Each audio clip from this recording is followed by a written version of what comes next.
Dr. Babasaheb Ambedkar, B.R. Ambedkar executive interview with BBC and BBC in Hindi. Namo Buddhaya. Original आवाज of Baba Saheb Ambedkar. No. Except in a formal sense, if you want.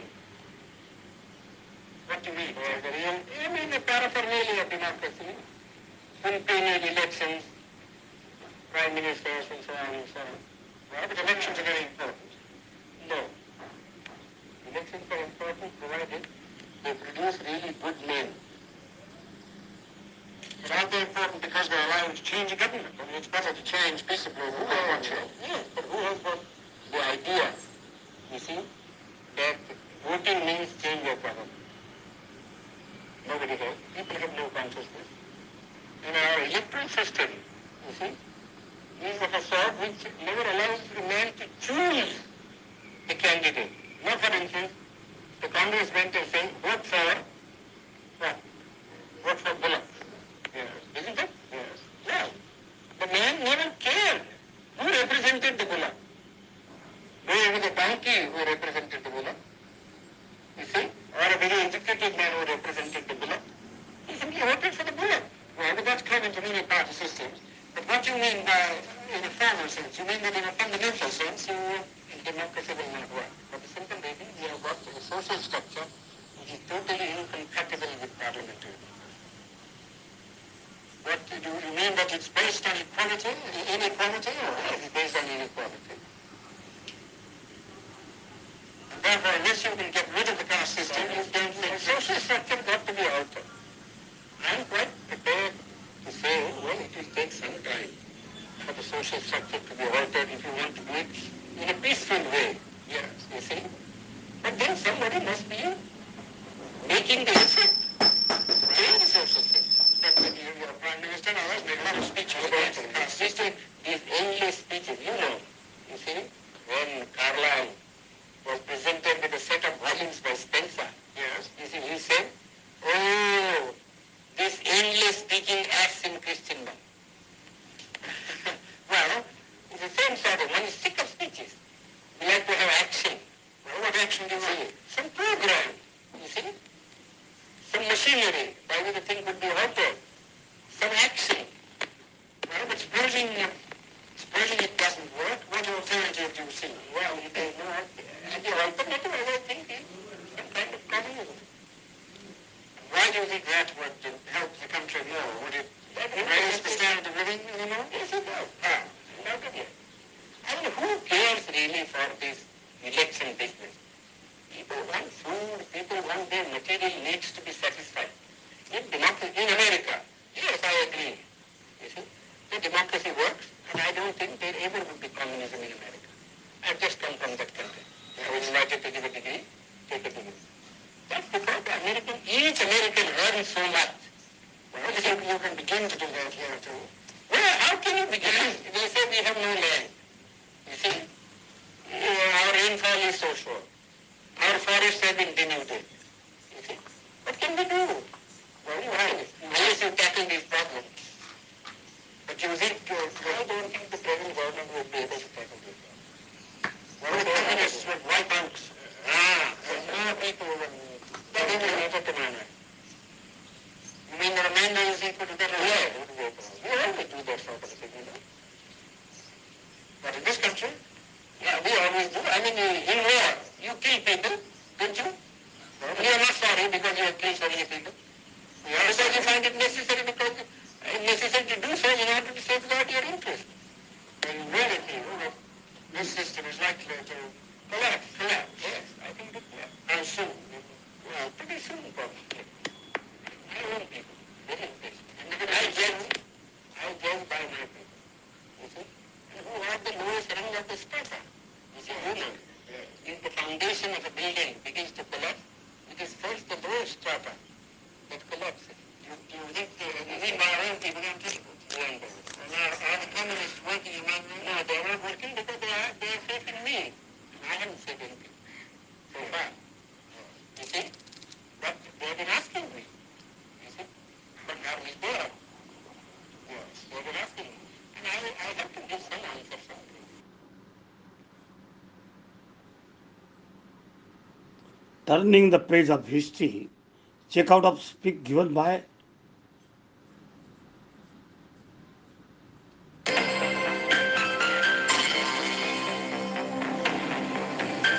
Ambedkar. Baba Saheb.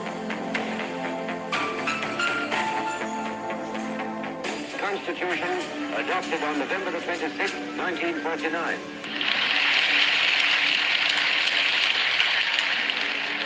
पच्चीस नवंबर 1949 को संविधान बनकर तैयार हो चुका था। संविधान सभा संविधान बनाने की अपनी जिम्मेदारी पूरी कर चुकी थी। संविधान कैसा होगा, देश कैसे चलेगा, सरकार कैसे बनेगी, लोकतंत्र कैसा होगा, शासन व्यवस्था कैसी होगी, न्याय व्यवस्था कैसी होगी, कानून कैसा होगा, लोगों को कौन कौन से अधिकार मिलेंगे। संविधान सभा ने हजारों विषयों पर बहस की, हजारों संशोधन आए, कुछ माने गए, कुछ नहीं माने गए। इसी दिन यानी 25 नवंबर को डॉक्टर भीमराव अंबेडकर ने संविधान सभा में ऐतिहासिक भाषण दिया। डॉक्टर भीमराव अंबेडकर संविधान बनाने वाली समिति के अध्यक्ष भी थे। राष्ट्रपति महोदय, सर, मैं ड्राफ्टिंग कमेटी द्वारा निश्चित की हुई संविधान की रूपरेखा को प्रस्तुत करता हूं और निवेदन करता हूं कि इस पर विचार किया जाए। डॉक्टर अंबेडकर ने संविधान सभा में अपने भाषण में भारत के भविष्य को लेकर कई बातें कही और कुछ आशंकाएं भी जताई। डॉक्टर अंबेडकर के संविधान सभा में अंतिम भाषण की काफी अहमियत आज भी मानी जाती है। मैं यहाँ पर संविधान की अच्छाइयाँ गिनाने नहीं जाऊंगा, क्योंकि मुझे लगता है कि संविधान कितना भी अच्छा क्यों ना हो, वो अंततः बुरा साबित होगा अगर उसे इस्तेमाल में लाने वाले लोग बुरे होंगे। डॉक्टर अंबेडकर ने अपने भाषण में राजनीति में भक्ति और नायक पूजा की परंपरा पर गहरी चोट की। हमें जॉन स्टुअर्ट मिल की उस चेतावनी को ध्यान में रखना चाहिए जो उन्होंने उन लोगों को दी है जिन्हें प्रजातंत्र को बनाए रखने में दिलचस्पी है। मतलब अपनी स्वतंत्रता को एक महानायक के चरणों में भी समर्पित न करें या उस पर विश्वास करके उसे इतनी शक्तियां न दे दें कि वो संस्थाओं को खत्म करने में समर्थ हो जाए। डॉक्टर अंबेडकर कहते हैं कि देश की महान शख्सियतों के प्रति कृतज्ञ रहने में कुछ भी गलत नहीं है, लेकिन इन महान शख्सियतों के प्रति हम कितना कृतज्ञ रहें, इसकी भी कुछ सीमाएं हैं। इसके लिए डॉक्टर अंबेडकर ने आयरिश देशभक्त डैनियल ओकॉमेल का उदाहरण दिया। कोई पुरुष अपने सम्मान की कीमत पर कृतज्ञ नहीं हो सकता, कोई महिला अपनी पवित्रता की कीमत पर कृतज्ञ नहीं हो सकती और कोई राष्ट्र अपनी स्वतंत्रता की कीमत पर कृतज्ञ नहीं हो सकता। डॉक्टर अंबेडकर कहते हैं कि ये सावधानी भारत में किसी और देश के मुकाबले बरतनी ज्यादा जरूरी है, क्योंकि भारत में किसी व्यक्ति की हीरो की तरह पूजा करने में हम दूसरे देशों के मुकाबले कहीं आगे हैं। धर्म के क्षेत्र में भक्ति आत्मा की मुक्ति का मार्ग हो सकता है, परंतु राजनीति में भक्ति या नायक पूजा पतन और अंततः तानाशाही का सीधा रास्ता है। ये उनकी बात जो है वो बाद में हमने देखा है भारतीय इतिहास, स्वतंत्र भारत के इतिहास में कि पुनः पुनः साबित हो चुकी है। जैसे कि 1975 में जो इमरजेंसी हमारे देश में आ गई थी, वहां अगर आपको याद होगा तब कहा गया था इंदिरा इज इंडिया। जब व्यक्ति को, किसी व्यक्ति की पूजा इतनी बढ़ जाती है कि उसको देश के भी ऊपर उठाया जाता है, तब उस देश में लोकतंत्र का ह्रास होता है और तानाशाही की ओर वो देश चल पड़ता है। ये चेतावनी डॉक्टर बाबा साहेब अम्बेडकर ने जो दी थी उसी ऐतिहासिक भाषण में, इसको हमको सदैव मद्देनजर रखना होगा। डॉक्टर अंबेडकर अपने भाषण में एक और चेतावनी देते हैं। संविधान सभा में दिए गए अपने अंतिम भाषण में वो कहते हैं, क्या इतिहास अपने आप को दोहराएगा? ये विचार मुझे चिंता से भर देता है। इस तथ्य के एहसास से ये चिंता और भी गहरी हो जाती है कि जाति और धर्म के रूप में हमारे शत्रुओं के अलावा हमारे देश में अलग अलग विरोधी धाराओं वाले राजनीतिक दल भी होंगे। क्या भारत के लोग भारत देश को अपने पंथों से ऊपर रखेंगे या वो अपने पंथों से देश को ऊपर रखेंगे? मैं नहीं जानता, पर इतना तो निश्चित है कि अगर पार्टियां अपने पंथ को देश से ऊपर रखती हैं तो हमारी आजादी दूसरी बार खतरे में पड़ जाएगी। और शायद हमेशा के लिए वो खो जाएगी। ये विविधता में हमारी एकता को बनाए रखना, यह हमारे देश के लिए सबसे महत्वपूर्ण बात है। अगर कोई पंथ, कोई धर्म अपने आप को देश के ऊपर उठाना चाहेगा, तो उस देश का, हमारे देश का पतन होने में कोई देर नहीं लगेगा। ये उनकी चेतावनी थी। डॉक्टर अंबेडकर अपने भाषण में एक और अहम चेतावनी देते हैं। वो कहते हैं कि सामाजिक स्तर पर हमारे पास एक समाज है जो असमानता के सिद्धांत पर बना हुआ है, जिसका अर्थ है कि कुछ लोगों के लिए विकास है और कुछ लोगों के लिए क्षरण।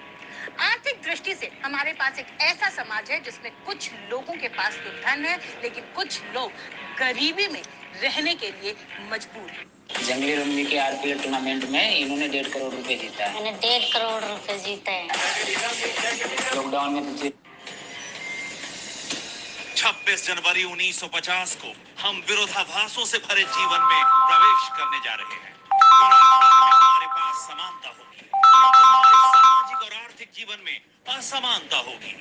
राजनीति में हम एक आदमी एक वोट और हर वोट का एक ही मूल्य, इस सिद्धांत पर चल रहे होंगे, परंतु हमारे सामाजिक और आर्थिक ढांचे के कारण हम हर आदमी को समान महत्व देने के सिद्धांत को नकारते रहेंगे।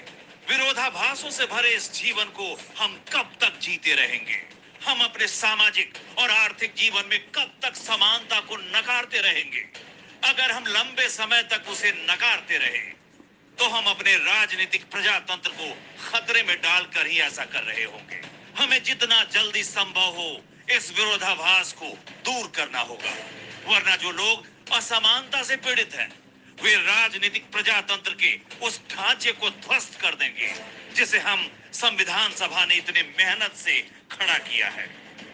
कि हमारे देश में जो राजकीय प्रजातंत्र जिसकी प्रतिष्ठापना तब हो रही थी, वो प्रजातंत्र राजनीतिक रूप तक सीमित नहीं रहना चाहिए, और वो राजनीतिक प्रजातंत्र को जितने जल्दी हो सके उतने जल्दी सामाजिक प्रजातंत्र में और आर्थिक प्रजातंत्र में उसको परिवर्तित करना होगा। अगर हम उसे सामाजिक और आर्थिक प्रजातंत्र में परावर्तित नहीं कर पाएंगे, तो हम राजनीतिक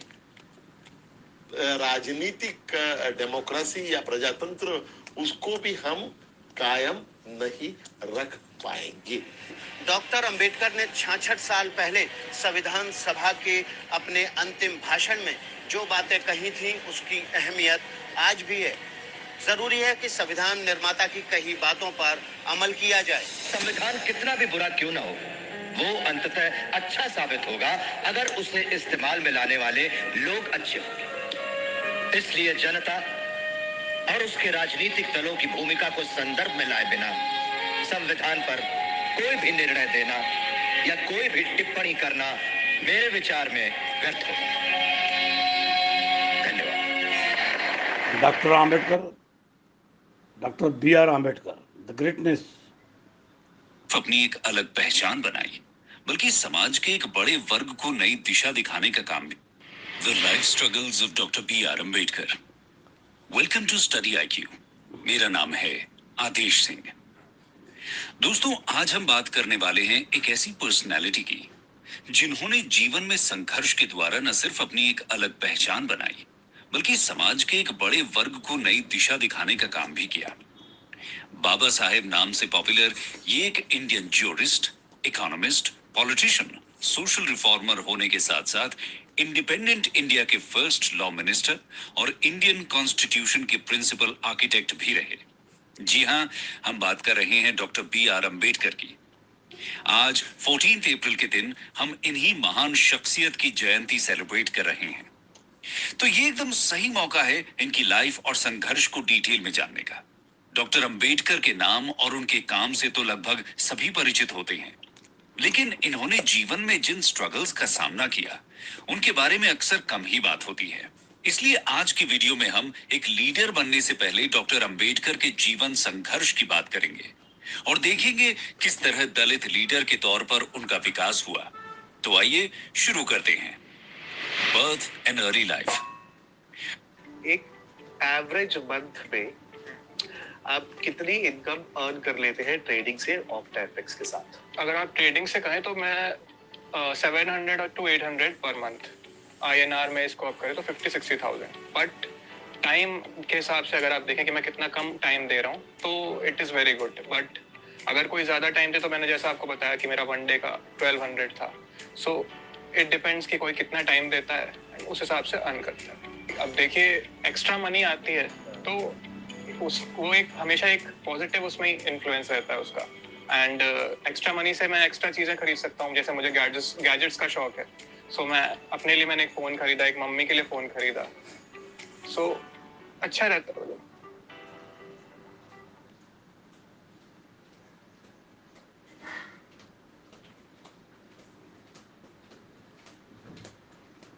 यार तेरा भाई 20,000 जीत गया लूडो खेल के।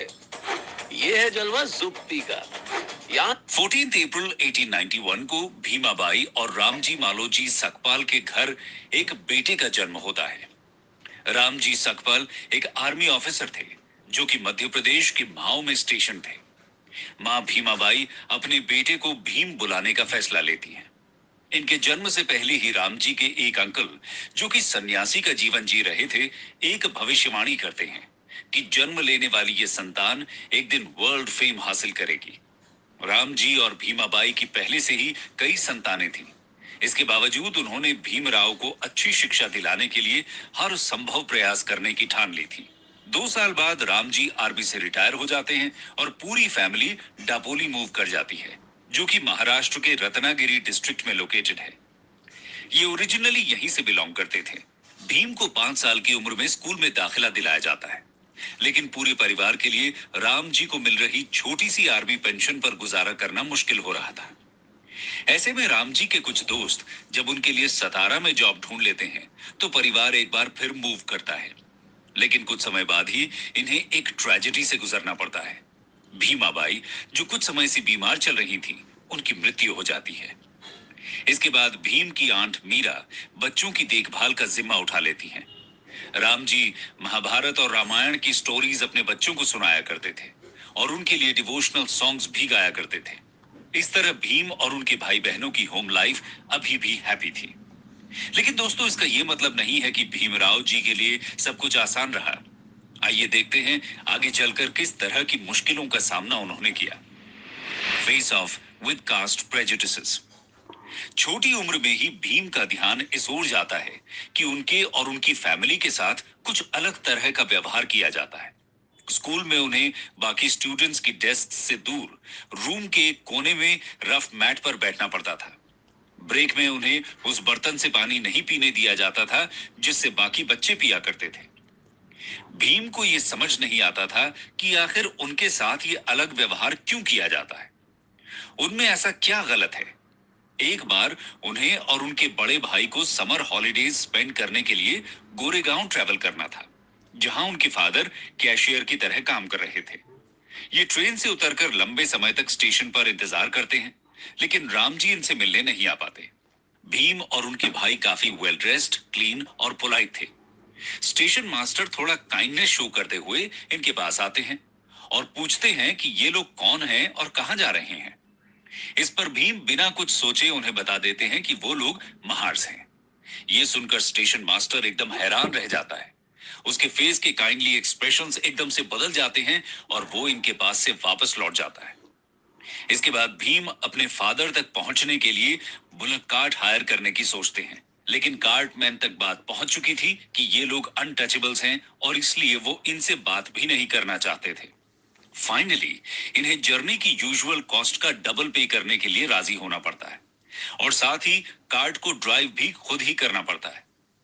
कार्ट ड्राइवर कार्ट के साथ पैदल ही चलता है क्योंकि उसको इनसे पोल्यूट होने का डर था। हालांकि एक्स्ट्रा मनी की वजह से वो कार्ट को बाद में प्योरीफाई करने पर राजी हो गया था। इस पूरी जर्नी के दौरान भीम जो कुछ भी हुआ उसके बारे में लगातार सोचते रहते हैं, लेकिन उन्हें इसके पीछे का कारण समझ नहीं आता। वो और उनके भाई एकदम क्लीन और नीटली ड्रेस थे, फिर भी उनके स्पर्श से सभी चीजें पोल्यूट कैसे हो सकती थी। भीम इस इंसिडेंट को कभी नहीं भुला पाते। जैसे जैसे वो बड़े हुए, इस तरह की सेंसलेस इंसल्ट्स ने उन्हें रियलाइज कराया कि हिंदू सोसाइटी जिसे अनटचेबिलिटी कहती है, वो एकदम स्टूपिड, क्रूअल और अनरीजनेबल है। उनकी बहन को उनका हेयर कट घर पर ही करना पड़ता था, क्योंकि गांव के बाबर्स को एक अनटचेबल द्वारा पोल्यूट होने से डर लगता था। अगर भीम अपनी सिस्टर से पूछते कि वो अनटचेबल्स क्यों हैं, तो उनके पास एक ही जवाब होता था कि ऐसा हमेशा से होता आया है। भीम इस जवाब से संतुष्ट नहीं थे।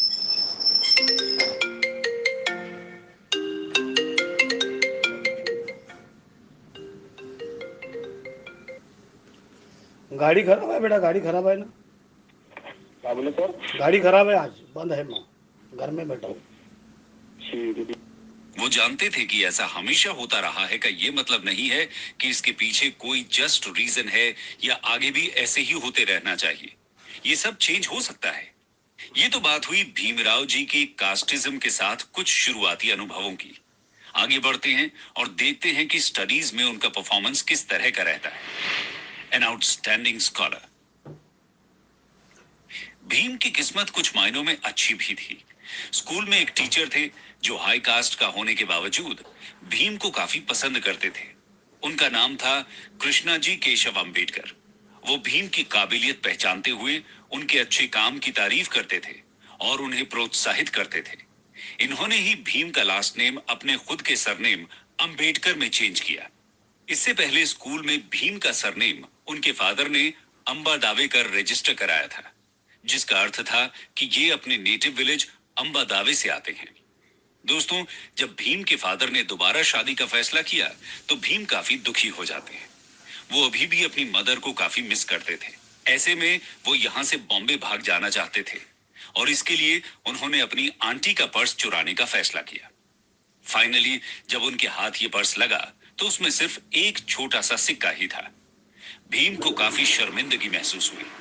उन्होंने उस कॉइन को वापस रखा और खुद से एक वादा किया कि वो पढ़ाई में खूब मेहनत करेंगे और इंडिपेंडेंट बनेंगे।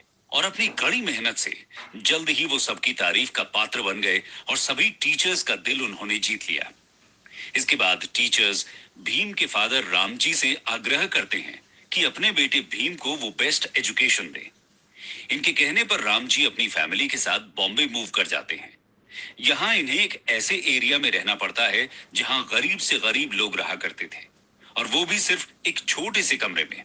लेकिन भीम इंडिया के one of the best schools Elphinstone high school में दाखिला ले पाते हैं। एक छोटे से रूम में पूरे परिवार के एक साथ रहने की वजह से वो बहुत क्राउडेड फील होता था और बाहर स्ट्रीट्स भी बहुत नॉइजी हुआ करती थी। इसलिए भीम स्कूल से आने के बाद सो जाया करते थे और फिर उनके फादर सुबह 2 बजे इन्हें उठाया करते थे। उस समय सब शांत होता था और भीम अपना होमवर्क और पढ़ाई पीसफुली कर सकते थे। इस बड़े शहर में जहां लाइफ विलेजेस से ज्यादा मॉडर्न थी, भीम पाते हैं कि उन्हें अभी भी अनटचेबल बोला जाता है और ऐसे ट्रीट किया जाता है जैसे कि वो बहुत अलग और खराब हैं। यहां तक कि उनके फेमस स्कूल में भी ऐसा होता था। एक दिन टीचर ने उन्हें सम सॉल्व करने के लिए ब्लैक बोर्ड के पास बुलाया। इस पर क्लास के बाकी सभी लड़के एकदम से खड़े हो गए और नाराजगी दिखाने लगे, क्योंकि ब्लैक बोर्ड के पीछे उनके लंच बॉक्सेस रखे हुए थे और उनका मानना था कि भीम उनके खाने को पोल्यूट कर देंगे। और जब भीम संस्कृत की शिक्षा लेना चाहते थे तो उन्हें कहा जाता है कि ये अनटचेबल्स के लिए फॉरबिडन है, इसलिए उन्हें पर्शियन पढ़नी पड़ती है। हालांकि आगे चलकर उन्होंने खुद से संस्कृत को भी सीखा। खैर, इसी बीच 17 साल की एज में भीम ने मैट्रिकुलेशन एग्जाम पास कर लिया। अपनी कम्युनिटी से वो ऐसा करने वाले पहले इंसान थे। उस समय अर्ली मैरिजेस कॉमन हुआ करती थी, तो इसी साल भीम की शादी रमाबाई से कर दी गई। भीम ने पढ़ाई में अपनी मेहनत जारी रखी और नेक्स्ट इंटरमीडिएट एग्जामिनेशन डिस्टिंक्शन के साथ पास किया। लेकिन अब इससे आगे रामजी स्कूल फीस पे करने में असमर्थ महसूस कर रहे थे। ऐसे में भीम के एक शुभचिंतक ने बड़ौदा के महाराजा गायकवाड़ को भीम की रिकमेंडेशन भेजी। शाहू महाराज ने इन्हें मंथली स्कॉलरशिप ग्रांट कर दी। इस स्कॉलरशिप की हेल्प से भीमराव 1912 में अपनी बीए पास कर लेते हैं और इसके बाद उन्हें सिविल सर्विस में एक जॉब दे दी जाती है। लेकिन सिर्फ 2 हफ्तों के बाद ही उन्हें वापस बॉम्बे अपने घर जाना पड़ता है, क्योंकि राम जी बहुत बीमार पड़ गए थे और कुछ समय बाद ही उनका स्वर्गवास हो जाता है। यह है विक्की, आजकल ब्रेक में फोन पे लूडो खेलता है, लेकिन सबको लगता है अपने पैसों को जीरो करता है। बॉस, MPL है या जीरो एंट्री फीस और बोनस कार्ड से खेलो, बन जाओ हीरो। MPL जीरो से हीरो फेस्टिवल, जीरो पैसे से खेलो, लाखों इनाम जीतो। इस खेल में आदत लगना या आर्थिक जोखिम संभव है, जिम्मेदारी से खेलें।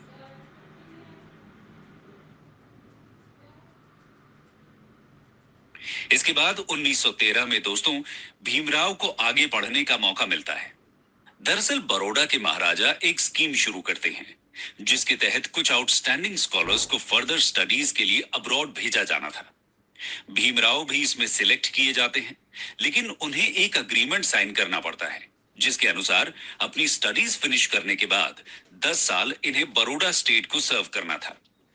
इस तरह 1913 में भीमराव यूएसए चले जाते हैं और न्यूयॉर्क में स्थित वर्ल्ड फेमस कोलंबिया यूनिवर्सिटी से पढ़ाई करते हैं। इनके मेन सब्जेक्ट्स इकोनॉमिक्स और सोशियोलॉजी थे। 2 साल के अंदर वो एमए की डिग्री हासिल कर लेते हैं और अगले ही साल अपनी पीएचडी थीसिस भी कंप्लीट कर लेते हैं। इसके बाद वो कोलंबिया छोड़कर इंग्लैंड चले जाते हैं और वहां London school of economics join कर लेते हैं। हालांकि उन्हें कोर्स पूरा होने से पहले ही लंदन छोड़ना पड़ता है क्योंकि स्टेट ऑफ बड़ौदा द्वारा दी गई स्कॉलरशिप एक्सपायर हो जाती है। भीमराव को 3 साल का इंतजार करना पड़ता है लंदन वापस जाकर अपनी पढ़ाई पूरी करने के लिए। खैर, उससे पहले बात करते हैं वापस इंडिया आकर उनके किस तरह के एक्सपीरियंसेस रहते हैं। रिटर्न टू इंडिया, नाइटमेयर इन बड़ौदा। दोस्तों, जैसा कि तय हुआ था, भीमराव बड़ौदा को सर्व करने के लिए वापस आ जाते हैं। उन्हें बड़ौदा सिविल सर्विस में एक शानदार जॉब दी जाती है। भीमराव के पास अब डॉक्टरेट की उपाधि थी और एक टॉप जॉब के लिए वो ट्रेन हो रहे थे। लेकिन इस सब के बाद भी उन्हें हिंदू कास्ट सिस्टम के वर्स्ट फीचर्स का सामना करना पड़ता है। ये अब और ज्यादा मुश्किल था क्योंकि वो पिछले 4 साल से देश से बाहर रह रहे थे, अनटचेबल के लेबल से एकदम फ्री और दूर। जिस ऑफिस में वो काम कर रहे थे वहां कोई भी उन्हें फाइल्स और पेपर्स हाथ में नहीं देता था। सर्वेंट उनकी डेस्क पर फाइल्स फेंक दिया करता था, ना ही उन्हें पीने के लिए पानी दिया जाता था। रिस्पेक्ट देना तो बहुत दूर की बात है, और ये सब सिर्फ और सिर्फ उनकी कास्ट की वजह से। भीमराव जी को रूम के लिए बहुत से होटल्स के चक्कर लगाने पड़ते हैं, लेकिन कोई भी उन्हें रूम देने के लिए तैयार नहीं होता। आखिर में उन्हें एक पारसी गेस्ट हाउस में रहने की जगह मिलती है, और वो भी तब जब उन्होंने अपनी कास्ट को सीक्रेट रखने का फैसला कर लिया था। यहां उन्हें बहुत ही अनकंफर्टेबल कंडीशंस में रहना पड़ता है। भीमराव जी उम्मीद कर रहे थे कि अपनी सिविल सर्विस जॉब के थ्रू वो रहने के लिए कोई और जगह जल्द ही ढूंढ लेंगे, लेकिन इससे पहले ही एक दिन सुबह जब वो काम के लिए निकल ही रहे थे, गुस्साए हुए लोगों का एक गैंग उनके कमरे के बाहर लाठियों के साथ खड़ा था। ये लोग भीमराव जी पर होटल को पोल्यूट करने का इल्जाम लगाते हैं और धमकी देते हैं कि शाम तक यहां से निकल जाएं, वरना ऐसे में भीमराव क्या करते? वो बहुत ही मिजरेबल और रिजेक्टेड फील करते हैं। कोई और चॉइस न होने के कारण नई जॉब के सिर्फ 12 दिन बाद ही उन्हें बॉम्बे वापस लौटना पड़ता है। बॉम्बे में वो एक छोटा सा बिजनेस शुरू करने की कोशिश करते हैं जिसमें वो लोगों को इन्वेस्टमेंट पर एडवाइस देते हैं, लेकिन कस्टमर्स को जैसे ही उनकी कास्ट के बारे में पता चलता है, ये बिजनेस भी फेल हो जाता है। यानी काबिलियत भले ही कितनी भी हो, सिर्फ एक कास्ट के लेबल की वजह से भीमराव जी को हर जगह अवहेलना और तिरस्कार का सामना करना पड़ रहा था। दोस्तों, इसके बाद भीमराव जी की लाइफ का एक नया फेज शुरू होता है। आइए जानते हैं उसके बारे में। Bhimrao, rise as a leader of India's untouchables. 1918 में भीमराव बॉम्बे के सिडेनम कॉलेज में लेक्चरर बन जाते हैं और यहाँ स्टूडेंट्स के बीच एक ब्रिलियंट टीचर और स्कॉलर के रूप में उनकी एक पहचान बन जाती है। इसी समय उन्होंने एक मराठी न्यूज़पेपर मूक नायक की शुरुआत भी की, जो कि अनटचेबल्स की आवाज बनता है। भीमराव जी ने कॉन्फ्रेंसेस ऑर्गेनाइज और अटेंड करना भी शुरू किया, क्योंकि वो जान चुके थे कि दलित्स की सफरिंग को पब्लिसाइज करने की जरूरत है और उनकी इक्वल राइट्स के लिए फाइट करना भी जरूरी है। उनकी खुद की जिंदगी ने उन्हें इस संघर्ष की अहमियत समझा दी थी। 1920 में अपने कुछ दोस्तों की मदद से भीमराव लंदन वापस जा पाते हैं और LSE में अपनी स्टडीज कंप्लीट करते हैं। इसके साथ ही वो ग्रेज इन में बैरिस्टर की पढ़ाई के लिए भी एनरोल कर लेते हैं। 1923 में वो LSE से इकोनॉमिक्स में डॉक्टरेट की उपाधि के साथ इंडिया वापस आते हैं और इस वर्ल्ड फेमस इंस्टीट्यूशन से डॉक्टरेट हासिल करने वाले वो शायद पहले ही इंडियन रहे होंगे। इसके अलावा वो बैरिस्टर एट लॉ में भी क्वालिफाई कर चुके थे। लेकिन उन्हें पता था इंडिया में कुछ भी नहीं बदला है। उनकी क्वालिफिकेशंस अनटचेबिलिटी की प्रैक्टिस के सामने कोई मायने नहीं रखती थी। वो अभी भी उनके करियर के लिए एक ऑब्स्टिकल ही थी।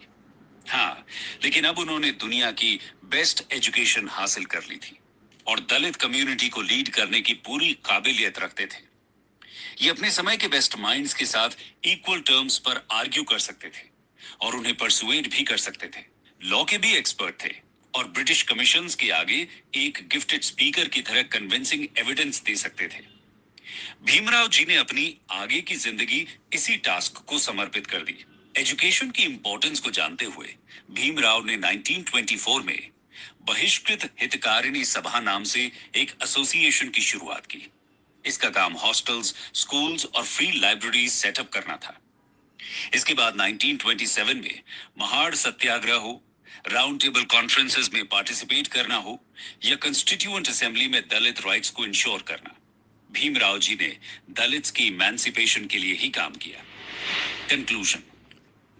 दोस्तों, ये थी कहानी एक ऐसे संघर्ष की जिसने पूरी दलित कम्युनिटी को आगे चलकर प्रेरित किया। डॉक्टर भीमराव अंबेडकर न सिर्फ दलित्स के लीडर बने, बल्कि सभी वल्नरेबल कम्युनिटीज के राइट्स की बात उन्होंने की। वो वुमेन राइट्स के एक बड़े पक्षधर थे। उन्होंने अपने जीवन में आई कठिनाइयों से कभी हार नहीं मानी, बल्कि उन्हीं की प्रेरणा से एक लीडर के रूप में खुद को विकसित किया। ऐसी महान शख्सियत को आज उनकी जयंती पर हमारा शत शत नमन। दोस्तों, डॉक्टर बाबा साहेब आम्बेडकर के जीवन से सीखने वाली 5 बड़ी बातें क्या है? चलो आओ। जंगली रमली के RPL टूर्नामेंट में इन्होंने 1.5 करोड़ रुपए जीता है। मैंने 1.5 करोड़ रुपए जीता है।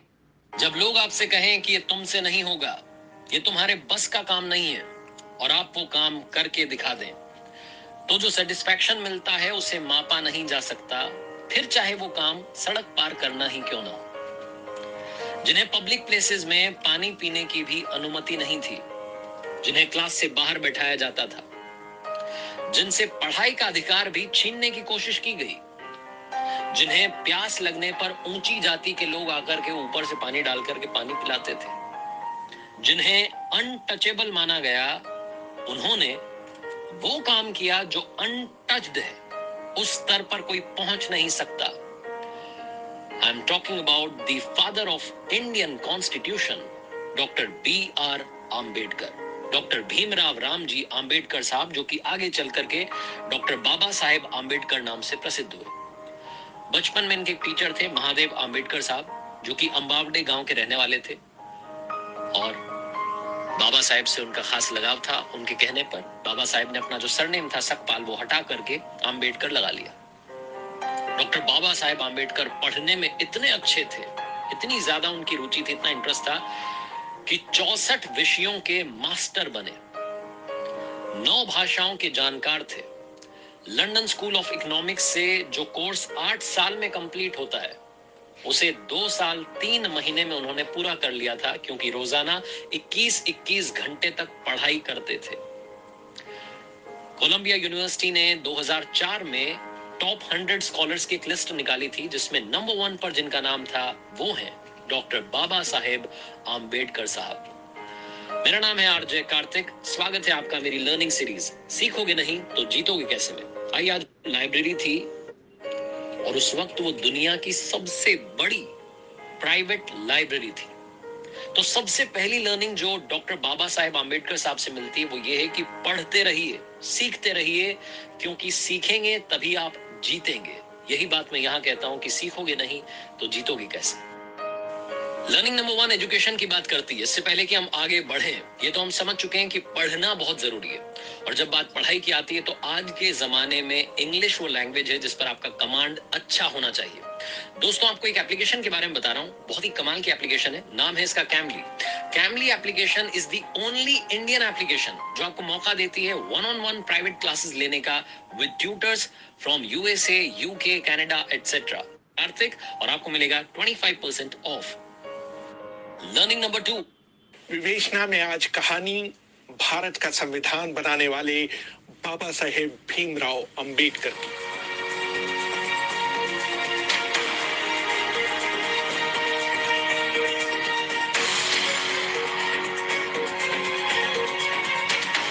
अभिवादन स्वीकार करिए रेहान फजल का। दिलचस्प बात यह है कि भारत की दो महान शख्सियतों भीमराव अंबेडकर और महात्मा गांधी के बीच कभी नहीं बनी। दोनों महान व्यक्तियों के बीच कई मुलाकातें हुई, लेकिन वो अपने मतभेदों को कभी नहीं पाट पाए। आजादी से 2 दशक पहले अंबेडकर ने अपने आप को अपने अनुयायियों के साथ स्वतंत्रता आंदोलन से अलग थलग कर लिया था। अछूतों के प्रति गांधी के अनुराग और उनकी तरफ से बोलने के उनके दावे को अंबेडकर एक जोड़ तोड़ की रणनीति मानते थे। जब 14 अगस्त 1931 को गांधी से उनकी मुलाकात हुई थी, तो गांधी ने उनसे कहा था, मैं अछूतों की समस्याओं के बारे में तब से सोच रहा हूं जब आप पैदा भी नहीं हुए थे। मुझे ताज्जुब है कि इसके बावजूद आप मुझे उनका हितैषी नहीं मानते। धनंजय कीर अंबेडकर की जीवनी doctor Ambedkar life and mission में लिखते हैं। अंबेडकर ने गांधी से कहा, अगर आप अछूतों के खैरख्वाह होते तो आपने कांग्रेस का सदस्य होने के लिए खादी पहनने की शर्त के बजाय अस्पृश्यता निवारण को पहली शर्त बनाया होता। किसी भी व्यक्ति को जिसने अपने घर में कम से कम एक अछूत व्यक्ति या महिला को नौकरी नहीं दी हो, या उसने एक अछूत व्यक्ति के पालन पोषण का बीड़ा न उठाया हो, या उसने कम से कम सप्ताह में एक बार किसी अछूत व्यक्ति के साथ खाना न खाया हो, तो उसे कांग्रेस का सदस्य बनने की अनुमति नहीं दी जानी चाहिए थी। आपने कभी भी किसी जिला कांग्रेस पार्टी के अध्यक्ष को पार्टी से निष्कासित नहीं किया जो मंदिरों में अछूतों के प्रवेश का विरोध करते देखा गया।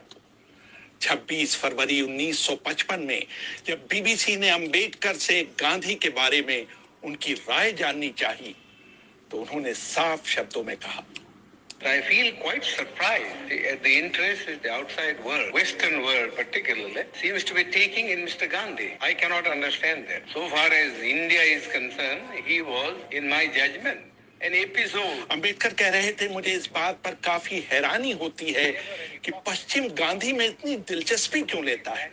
जहां तक भारत की बात है, वो देश के इतिहास का एक हिस्सा भर हैं, कोई युग निर्माण करने वाले नहीं। गांधी की यादें इस देश के लोगों के जहन से जा चुकी हैं। अंबेडकर अपने जमाने में भारत के संभवतः सबसे पढ़े लिखे व्यक्ति थे। उन्होंने मुंबई के मशहूर एल्फिंस्टन कॉलेज से बीए की डिग्री ली थी। बाद में उन्होंने कोलंबिया विश्वविद्यालय और लंदन स्कूल ऑफ इकोनॉमिक्स से पीएचडी की डिग्री प्राप्त की। शुरू से ही वो पढ़ने, बागवानी करने और कुत्ते पालने के शौकीन थे। उस जमाने में उनके पास देश में किताबों का संभवतः सबसे बेहतरीन संग्रह था। मशहूर किताब इनसाइड एशिया के लेखक जॉन गुंथर ने लिखा है कि जब 1938 में मेरी राजगृह में अंबेडकर से मुलाकात हुई थी, तो उनके पास 8000 किताबें थी। उनकी मृत्यु तक ये संख्या बढ़कर 35,000 हो चुकी थी। बाबा साहेब अंबेडकर के निकट सहयोगी रहे शंकरानंद शास्त्री अपनी किताब my experiences and memories of doctor Baba Saheb Ambedkar में लिखते हैं, मैं रविवार 20 दिसंबर 1944 को दोपहर 1 बजे अंबेडकर से मिलने उनके घर गया। उन्होंने मुझे अपने साथ जामा मस्जिद इलाके में चलने के लिए कहा।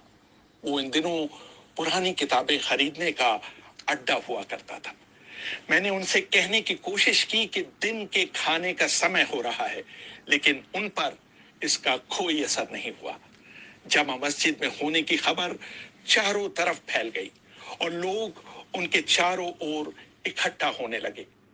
इस भीड़ में भी उन्होंने विभिन्न विषयों पर करीब 2 दर्जन किताबें खरीदी। वो अपनी किताबें किसी को भी पढ़ने के लिए उधार नहीं देते थे। वो कहा करते थे कि अगर किसी को उनकी किताबें पढ़नी हैं तो उसको उनके पुस्तकालय में आकर उन्हें पढ़ना चाहिए। किताबों के प्रति उनकी भक्ति इस हद तक थी कि वह सुबह होने तक किताबों में ही लीन रहते थे। अंबेडकर के एक और अनुयायी नामदेव निमगड़े अपनी किताब in the tiger shadow the autobiography of an Ambedkarite में लिखते हैं, रात में अंबेडकर अपनी पढ़ाई में इतने खो जाते थे कि उन्हें बाहरी दुनिया का कोई ध्यान नहीं रहता था। एक बार देर रात मैं उनकी स्टडी में गया और उनके पैर छू लिए। किताबों में डूबे अंबेडकर बोले, टॉमी ये मत करो। मैं थोड़ा अचंभित हुआ। जब बाबा साहब ने अपनी आंख ऊपर उठाई तो मुझे देखकर वो झेप गए। वो पढ़ने में इतने ध्यानमग्न थे कि उन्होंने मेरे स्पर्श को कुत्ते का स्पर्श समझ लिया। अंबेडकर की जीवनी लिखने वाले धनंजय कीर लिखते हैं, अंबेडकर पूरी रात पढ़ने के बाद भोर में सोने जाते थे। सिर्फ 2 घंटे सोने के बाद वो थोड़ी कसरत करते थे। उसके बाद वो नहाने के बाद नाश्ता किया करते थे। अखबार पढ़ने के बाद वो अपनी कार से कोर्ट जाते थे। इस दौरान वो उन किताबों को पलट रहे होते थे जो उस दिन उनके पास डाक से आई होती थी। कोर्ट समाप्त होने के बाद वो किताब की दुकानों का चक्कर लगाया करते थे और जब वो शाम को घर लौटते थे तो उनके हाथ में नई किताबों का एक बंडल हुआ करता था। जहां तक बागवानी का सवाल है, दिल्ली में उनसे अच्छा और दर्शनीय बगीचा किसी के पास नहीं था। एक बार ब्रिटिश अखबार डेली मेल ने भी उनके गार्डन की तारीफ की थी। वो अपने कुत्तों को भी बहुत पसंद करते थे। एक बार उन्होंने बताया था कि किस तरह उनके पालतू कुत्ते की मौत हो जाने के बाद वो फूट फूट कर रोए थे। कभी कभी छुट्टियों में बाबा साहेब खुद खाना बनाते थे और लोगों को अपने साथ खाने के लिए आमंत्रित करते थे। अंबेडकर के साथ काम कर चुके देवी दयाल लिखते हैं, 3 सितंबर 1944 को उन्होंने अपने हाथ से खाना बनाया और 7 पकवान बनाए। इसे बनाने में उन्हें 3 घंटे लगे। उन्होंने खाने पर दक्षिण भारत अनुसूचित जाति फेडरेशन की प्रमुख मीनाम्बल शिवराज को बुलाया। वो ये सुनकर दंग रह गईं कि भारत की एग्जीक्यूटिव काउंसिल के लेबर सदस्य ने उनके लिए अपने हाथों से खाना बनाया है। बाबा साहेब को मूली और सरसों का साग पकाने का बहुत शौक था। अंबेडकर को न तो नशे की किसी चीज का शौक था और न ही वो धूम्रपान किया करते थे। एक बार जब उन्हें खांसी हो रही थी तो मैंने उन्हें पान खाने का सुझाव दिया। उन्होंने मेरे अनुरोध पर पान खाया जरूर, लेकिन अगले ही सेकंड उसे ये कहते हुए थूक दिया कि ये बहुत कड़वा है।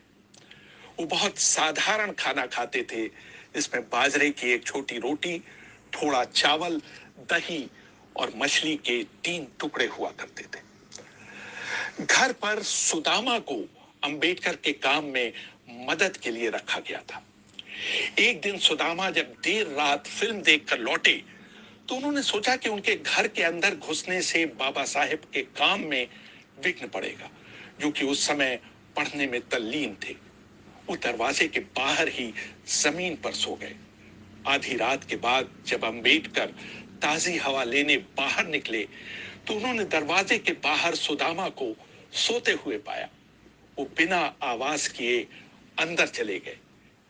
जब अगले दिन सुबह सुदामा की नींद खुली तो उन्होंने पाया कि बाबा साहेब ने उनके ऊपर अपना ओवरकोट डाल दिया है। 31 मार्च 1950 को मशहूर उद्योगपति घनश्याम दास बिड़ला के बड़े भाई जुगल किशोर बिड़ला अंबेडकर से मिलने उनके निवास स्थान पर आए। कुछ दिनों पहले बाबा साहेब ने मद्रास में पेरियार की उपस्थिति में हजारों लोगों के सामने भगवत गीता की आलोचना की थी। बाबा साहेब के सहयोगी रहे शंकरानंद शास्त्री अपनी किताब my experiences and memories of doctor Baba Saheb Ambedkar में लिखते हैं। बिरला ने उनसे सवाल किया कि आपने गीता की आलोचना क्यों की, जो कि हिंदुओं की सबसे बड़ी धार्मिक किताब है। उनको इसकी आलोचना करने के बजाय हिंदू धर्म को मजबूत करना चाहिए था। जहां तक छुआछूत को दूर करने की बात है तो वो इसके लिए 10 लाख रुपए देने के लिए तैयार है। इसका जवाब देते हुए अंबेडकर ने कहा था, मैं अपने आप को किसी को बेचने के लिए नहीं पैदा हुआ हूं। मैंने गीता की इसलिए आलोचना की थी क्योंकि इसमें समाज को बांटने की शिक्षा दी गई है। बाबा साहेब मौज मस्ती के लिए कभी बाहर नहीं जाते थे। उनके सहयोगी रहे देवी दयाल लिखते हैं, हालांकि वो जिमखाना क्लब के सदस्य थे, लेकिन वो शायद ही वहां गए हों। जब भी वो कार से अपने घर लौटते थे तो वो सीधे अपने पढ़ने की मेज पर जाते थे। उनके पास अपने कपड़े बदलने का भी समय नहीं रहता था। एक बार वो एक film a tale of two cities देखने गए। उसे देखते समय उनके मन में कोई विचार कौंधा और वो फिल्म बीच में ही छोड़कर घर लौटकर उन विचारों को लिखने लगे। वो घर के बाहर खाना नहीं पसंद करते थे। जब भी कोई उन्हें बाहर खाने पर ले जाना चाहता था तो उनका जवाब होता था, अगर तुम्हें मुझे दावत ही देनी है तो मेरे लिए घर पर खाना ले आओ। मैं घर से बाहर जाने वाला नहीं। बाहर जाने, वापस आने और व्यर्थ की बातों में मेरे कम से कम 1 घंटा बर्बाद होगा।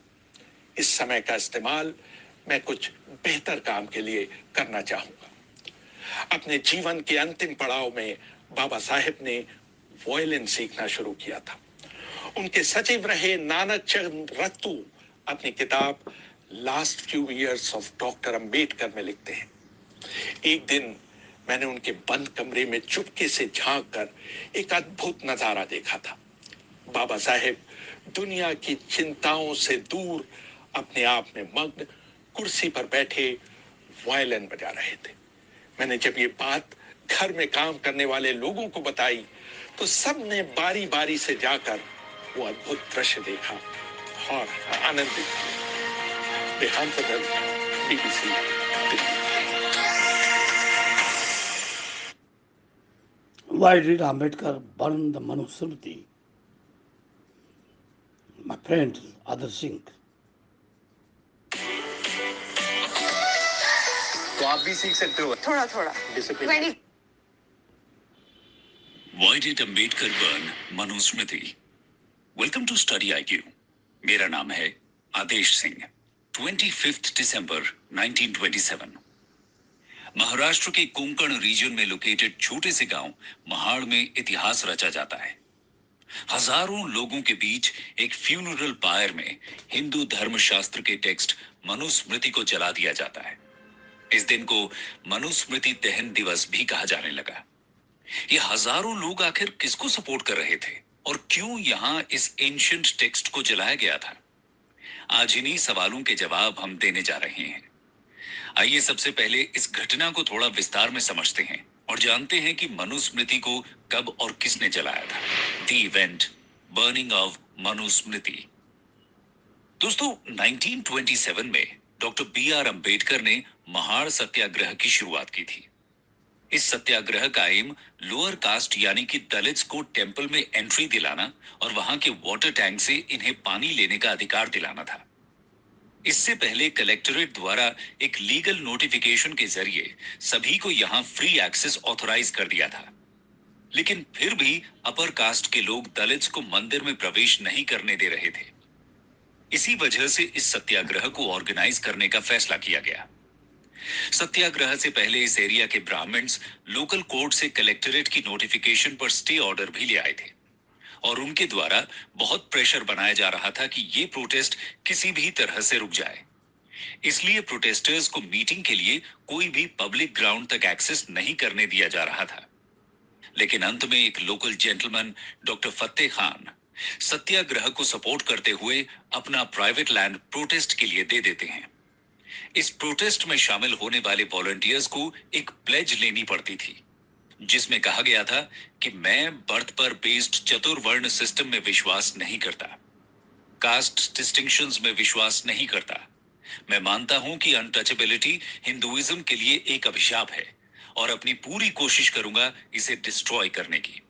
प्रोटेस्ट की साइट पर डॉक्टर अंबेडकर का अराइवल भी कम ड्रामेटिक नहीं था, क्योंकि सोसाइटी के बहुत से सेक्शंस इनके एफर्ट्स को रोकना चाहते थे। इसलिए अंबेडकर रोड के थ्रू जर्नी नहीं करते, बल्कि और ज्यादा डिस्टेंस तय करते हुए बॉम्बे के 10 गांव पोर्ट से पद्मावती नाम की बोट में यात्रा करते हैं। ऐसा इसलिए क्योंकि उन्हें डर था कि बस ओनर्स उनका बॉयकॉट कर सकते हैं और ऐसे में पोर्ट से महाड़ के लिए 5 माइल्स की दूरी वो चलकर तय कर सकते थे। प्रोटेस्ट ग्राउंड में पंडाल तैयार किया गया था, जहां मंच से अंबेडकर एक शानदार भाषण देते हैं। मनुस्मृति को जलाने के लिए पंडाल के आगे पहले से ही वेदी यानी कि पायर तैयार कर दी गई थी। उसके चारों कोनों पर पोल्स इरेक्ट किए गए थे और 3 साइड्स पर बैनर लगे हुए थे, जिसमें लिखा था मनुस्मृति ची दहन भूमि, यानी कि मनुस्मृति का शमशान घाट, destroy untouchability and bury brahmanism. इस तरह 25 दिसंबर 1927 को देर शाम इस कॉन्फ्रेंस में मनुस्मृति को जलाने का रेजोल्यूशन लिया जाता है। और इंटरेस्टिंग बात यह है कि इस रेजोल्यूशन को अंबेडकर के ब्राह्मण एसोसिएट गंगाधर नीलकंठ सहस्त्रबुद्धे ने मूव किया था।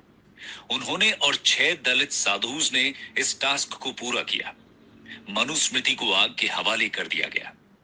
अब सवाल ये उठता है कि आखिर मनुस्मृति का इस प्रोटेस्ट से क्या संबंध और क्यों इसे जलाया गया। इसको समझने के लिए आइए पहले मनुस्मृति के बारे में जान लेते हैं। What is Manusmriti? मनुस्मृति सबसे पुराना हिंदू धर्मशास्त्र टेक्स्ट है, जिसे ऑफिशियली मानव धर्मशास्त्र कहा जाता है। माना जाता है कि इसे 100 CE के आसपास कंपाइल किया गया था। मनुस्मृति हिंदूज को उनका धर्म या कोड ऑफ कॉन्डक्ट प्रिस्क्राइब करती है। इसमें वर्ण के आधार पर समाज के हर मेंबर की ड्यूटी या धर्म को बताया गया है। मनुस्मृति को 12 अध्याय में लिखा गया है और इसमें टोटल 2694 स्टैंजास या श्लोकास हैं। पहले अध्याय में प्रकृति के निर्माण, 4 युगों, 4 वर्णों, उनके पेशों, ब्राह्मणों की महानता जैसे विषय शामिल हैं। दूसरा अध्याय ब्रह्मचर्य और अपने मालिक की सेवा पर आधारित है। तीसरे अध्याय में शादी के प्रकार, विवाह के रीति रिवाजों और श्राद्ध यानी कि पूर्वजों को याद करने का विवरण है। इसका चौथा अध्याय गृहस्थ धर्म के कर्तव्यों, खाने के नियमों और 21 तरह के नरक यानी कि हेल की बात करता है। वहीं 5वें अध्याय में महिलाओं के कर्तव्यों, शुद्धता और अशुद्धता का जिक्र है। 6ठे अध्याय में एक संत और 7वें में एक राजा के कर्तव्यों को बताया गया है। 8वां अध्याय अपराध, न्याय, वचन और राजनीतिक मामलों आदि पर बात करता है।